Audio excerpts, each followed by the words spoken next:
हर साल 31 अगस्त को अखिल हिंद स्थानिक स्वराज दिवस मनाया जाता है। तब आज 31 अगस्त को वडोदरा महानगर पालिका की ओर से अखिल हिंद स्थानिक स्वराज दिवस के अवसर पर विशेष ध्वजवंदन कार्यक्रम आयोजित किया गया। बड़ौदा के मेयर पिंकी सोनी के हाथों से ध्वजवंदन करवाया गया। आपको बता दें कि भारत में स्थानीय स्वराज संस्थाओं का इतिहास बहुत पुराना है। प्राचीन काल में ग्राम पंचायतें गाँव की समस्याओं का समाधान स्वायत्त रूप से करती थी, लेकिन विदेशी आक्रमणों और शासन के कारण इन व्यवस्थाओं पर असर पड़ा था, जिसके बाद 1861-62 में वाइस रॉयल काउंसिल के सदस्य सैम्यूल लियांग के बजट भाषण में पहली बार स्थानीय सेवाओं को स्थानीय करों से संचालित करने का उल्लेख किया गया। इसी परंपरा को आगे बढ़ाते हुए 31 अगस्त को स्थानीय स्वराज दिवस मनाया जाता है।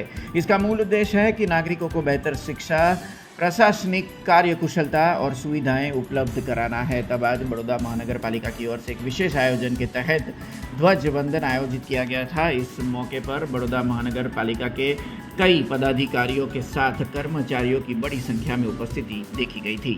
આ એક ખૂબ મહત્વપૂર્ણ ડિસિઝન જે કોન્સ્ટિટ્યુશનલમાં ઇન્ક્લુડ કરવામાં આવ્યું છે, જેથી કરીને લોકલ સેલ્ફ ગવર્નમેન્ટની જે પ્રમાણિકતા છે એ મહાનગરપાલિકા હોય, પંચાયત હોય, આ બધા જે કોન્સ્ટિટ્યુશનલ અમેન્ડમેન્ટમાંથી જે ઇન્સર્ટ કરવામાં આવી છે અને તે સ્થાનિક સ્વરાજના સાચા અર્થમાં લોકો અહીંયા કામગીરી કરવામાં મોકો મળ્યો છે।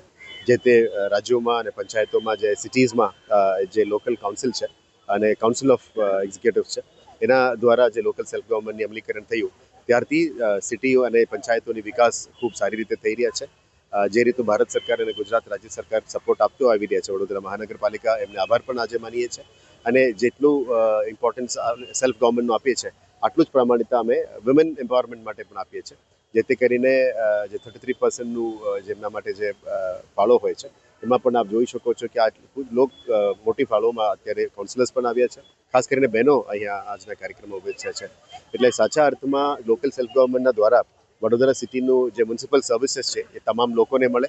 આ મ્યુનિસિપલ્સીસ દ્વારા લોકોની સુખાકારી પણ મળે અને ખાસ કરીને આ વખતે અર્બન ડેવલપમેન્ટ યર ગુજરાત 2025માં જ્યારે ઉજવણી થાય, સિટીઝન એન્ગેજમેન્ટ મીન્સ પબ્લિકને જે રીતે સંપર્ક કરી શકાય, પબ્લિકની મ્યુનિસિપલ સર્વિસીસ સારી રીતે આપી શકાય અને જે પણ સુવિધાઓ જે ખૂટ છે એને પણ પૂરું પાડવા માટે તમામ આયોજન પણ થઈ રહ્યા છે અને વડોદરા મહાનગરપાલિકાના પદાધિકારીઓ અને અધિકારીઓની ટીમ સાથે મળીને વડોદરાવાસીઓ માટે ખૂબ સુખાકારી કામ પહોંચવા માટે ખૂબ મહેનત કરી રહ્યા છે।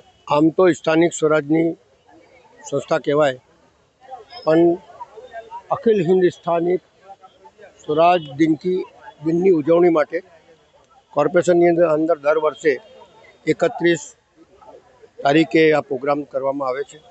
પણ મૂળ હેતુ શું છે? કહેવાય છે કે 1961-62ની અંદર જ્યારે દેશ આઝાદ થઈ ગયો, 1861-62ની અંદર એક સેમ્યુઅલ લિयांગે એક વિચાર મૂક્યો કે ભાઈ ગામડાઓને, શહેરની આજુબાજુના લોકોને પણ આનો લાભ મળવો જોઈએ અને આ લોકોને સત્તા આપવી જોઈએ, એવો એક વિચાર થયો અને લોર્ડ રિપને એને અમલમાં મૂક્યો। પણ બરફીવાલા સૌથી વધારે મહેનત બરફીવાલાએ કરી અને સત્તા આપી।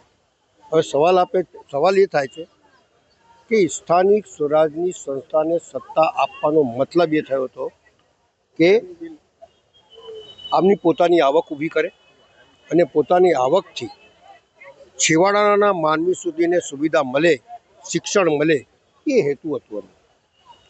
આજ આટલો વર્ષો થઈ ગયા, દરેક પ્રાઇમ મિનિસ્ટર, દરેક મુખ્યમંત્રી અને દરેક નેતાઓએ એક પછી એક પ્રયત્નો ચાલુ રાખ્યા।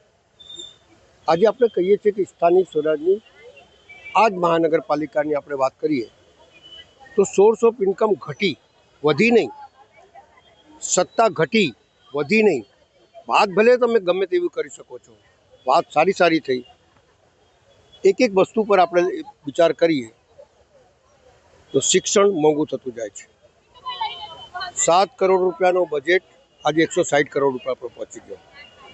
1,34,000 વિદ્યાર્થીઓની જગ્યા ફક્ત 40,000 વિદ્યાર્થીઓ થઈ ગયા। તો સંસ્થા સારી ચાલી છે કે ખરાબ ચાલી છે?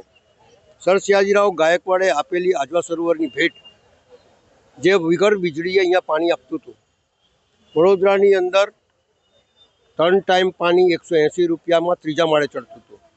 આજે ગંદુ પાણી બી મળે છે, પાણી બી નથી મળતું અને ઘણી ફરિયાદો આવે છે.